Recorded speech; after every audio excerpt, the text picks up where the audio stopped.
Namaste. Welcome back to Monday Marseille. Beautiful souls, this is Sadhana. I hope you are doing well. Today I will be answering 3 questions as usual and reading with the Vacchetta tarot. This is a Northern Italian tarot published at the end of the 19th century. Giovanni Vacchetta was a master of design at the Albertina Academy in Turin, as well as being a professor of embellishment at the Industrial Museum in Turin and a lecturer of graphics and decorative design at the Polytechnic School of Turin. He was primarily a scholar, teacher, and patron of art. The care taken in the details in this deck are a reflection of Giovanni Vacchetta's perceptions. Vacchetta's artistic style is a mix of medieval and late 19th century. This deck was originally published in black and white, and this colored version is by Meneghello. Our first question today is regarding the energy of the upcoming full moon and how focusing on that energy may benefit the week ahead. And I love this combination of sea goat of Capricorn and crab of Cancer. I think this proves a really dynamic few days ahead. And as always, I ask this message be in the highest for the greatest good and that no harm be done. So be it. All of the questions today were submitted by email. Almost looks like there's a crab in the tent, but I think this is a person forward facing.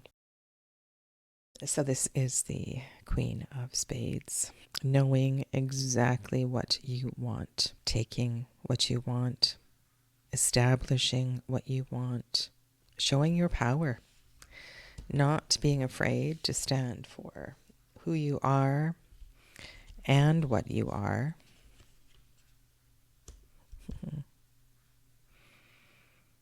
Interesting that astrologically we get a Capricorn card itself. Ooh, love.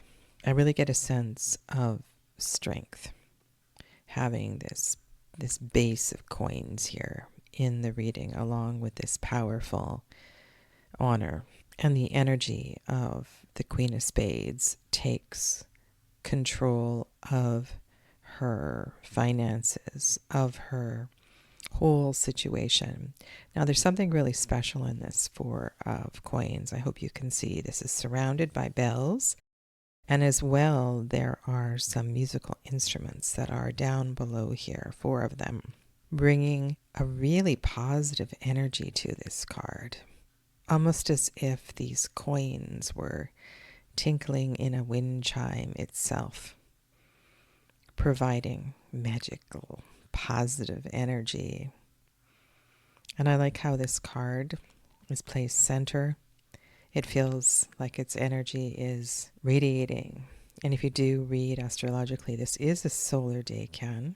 And look at her expression on her face. She looks almost like this is no big deal. This is something that she does. It's just who she is, the way that she takes charge. And so you go ahead and you initiate, you take action. And almost when I look at this card in terms of amour, I'm wondering, it's like this could be the, what's that expression? The dowry. This looks like the dowry for the wedding. You have a proposal and you have something to offer, something quite beautiful. And look in this card as well too, we have the bells ringing. Cupid will shoot and miss the birds. This arrow has pierced the heart. At its essence, numerologically, working with the number 33 as the addition of the 3 cards, I can see this as an 111111, a sacred number, a really important time. If I add the 3 and the 3, it adds up to 6, the number we're looking at in the far right. And if I use Marilyn's method from Tarot Clarity, then this becomes 11. So the number 11 is really important here. which in this tarot is strength. So I feel as though you have something important to stand up for. However, you have a lot to offer. Capricorn is great at beginning new projects, new designs, making moves in this material world. And I think of the energy of the devil as well, too, as the representative arcanum for Capricorn. And so I feel there's an importance here to make a proposal. And this may not be a proposal in marriage, but this is a opportunity to be quite forthright and to show everybody what you have, who you are, what you love, and what you can create. Something quite special is blossoming here. And I think people will see that your proposal comes from deep within you. It's coming from a place of the heart.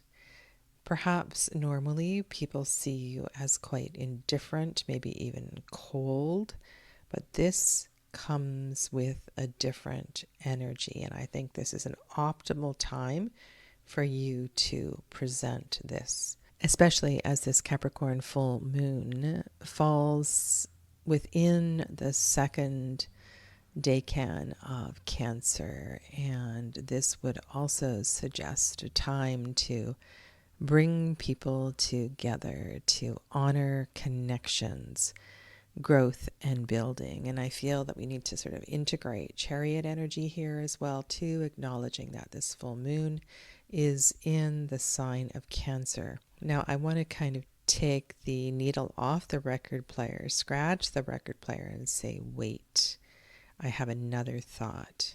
This strong, powerful woman here stands for something, and I believe she truly does stand for love.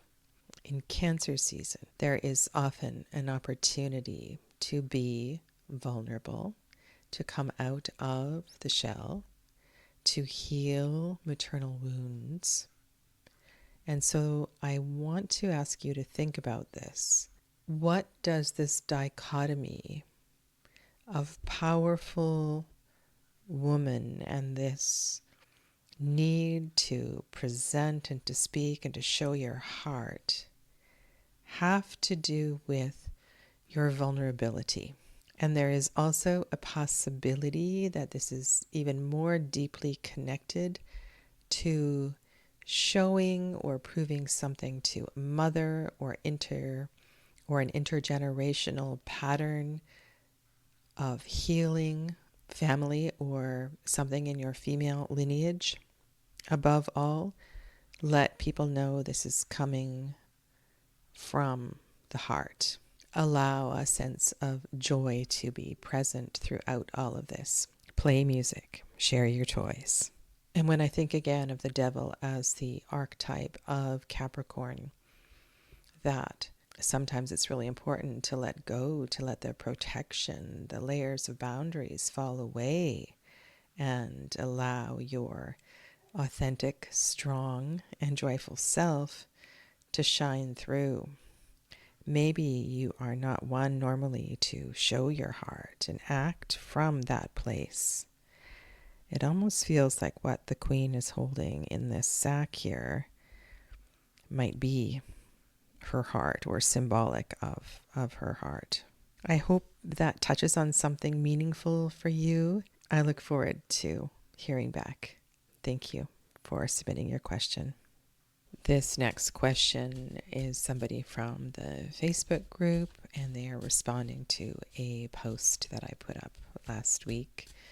It was an astrological video by Iris J, and the conversation in part had to do with the lessening of protection, borders, boundaries, and allowing oneself to be more vulnerable. And again, I think about the crab, the vulnerability of the crab after it has molted. A video was talking about Saturn and Saturn going retrograde, and how during that time, reflecting on borders and limits, will serve us all. So I hope I can personalize this message for you. And let's see what the cards have to say.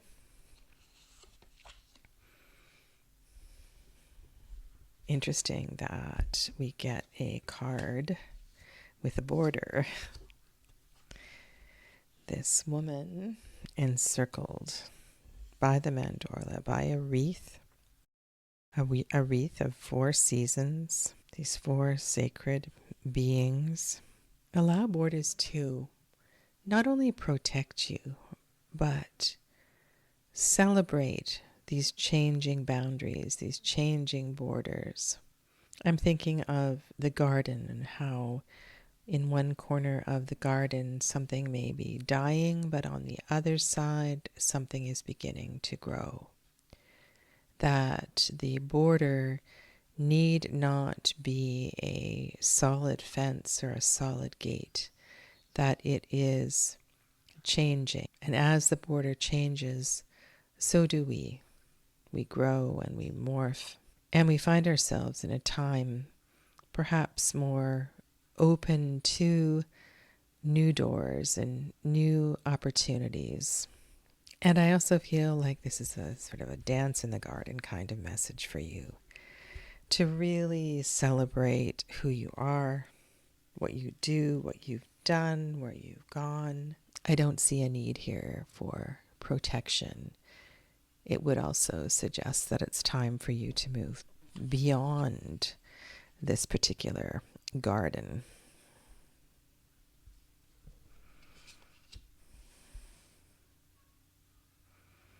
The intricacies of this deck bring a lot of questions to mind.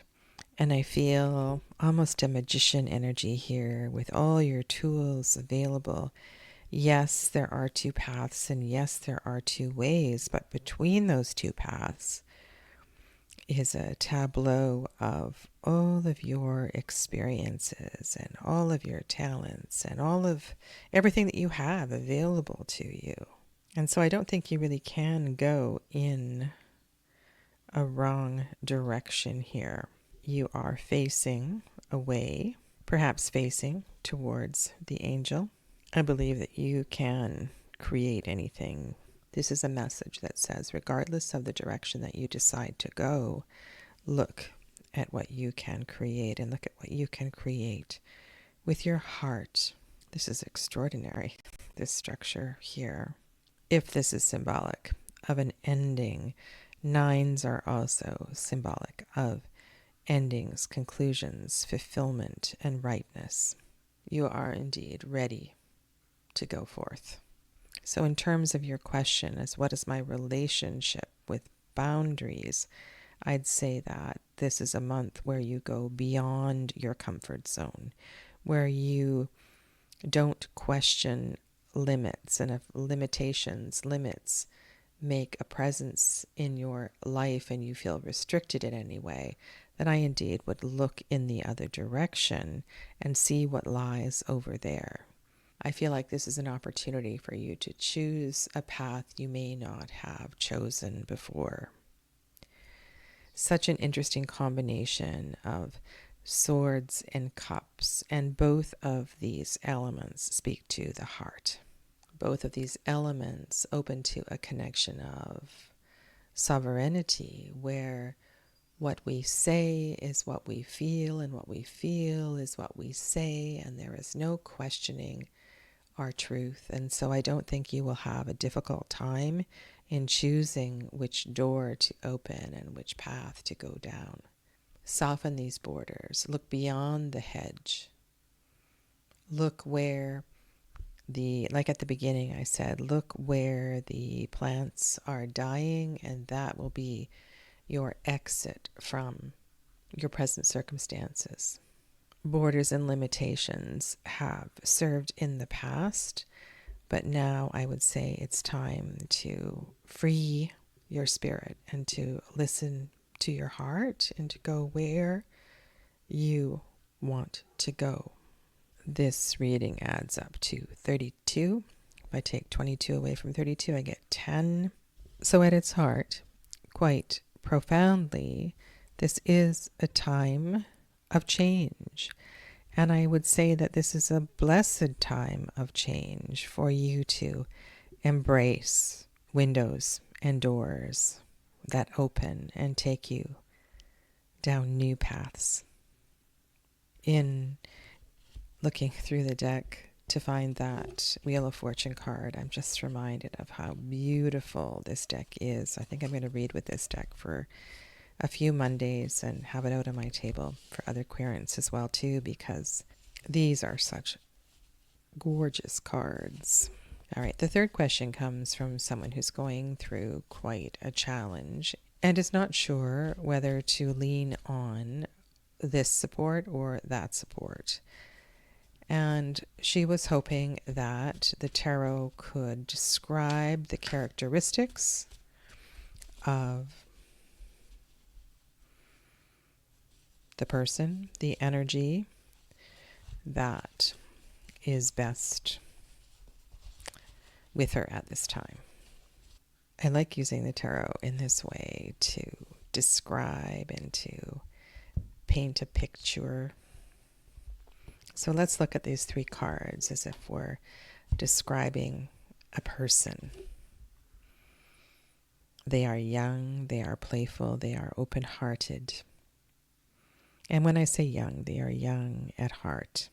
They may even do silly things. There's a tenderness to this person.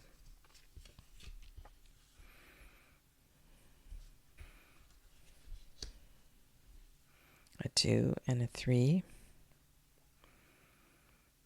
Cups, spades, and wands. So fairly well-rounded, because this feels like a tender, open-hearted person. And I look at these two suits, I feel like this person is not stagnant. They have a lot of energy. Perhaps they have a lot of heartfelt energy. And if I look at these cards, 1, 2, 3, 1, 2, 3, it feels like they're quite simple. They don't overcomplicate things. What is not in their realm is money and material things. They would rather do and feel than count on the material or the physical. They are likely an initiator rather than a closer. When I was initially looking at this card and thinking of this young-hearted person, it is also a feeling of an old soul, that they have accomplished a lot. And this card came up in the previous reading, and I was saying that this tableau in the center, all of these items here, and all of these accomplishments in the 3 of bastoni feel like this soul is capable of, and then let's go back to that verb, initiating a lot of things. I feel like they could help you take care of small tasks. There is no major archetype here, so sometimes the absence of a card or a card type also has a lot to say. So this is not someone that is going to powerfully change your life. It's not an archetypal influence as much as it is someone who is able to help you and has an abundance of skills and tools at their fingertips. I would say that they do not tire easily. They have a lot of energy. They like to get things going. And if these kinds of phrases describe one of the people in your life that surrounds you at this time, then I hope that helps to answer your question.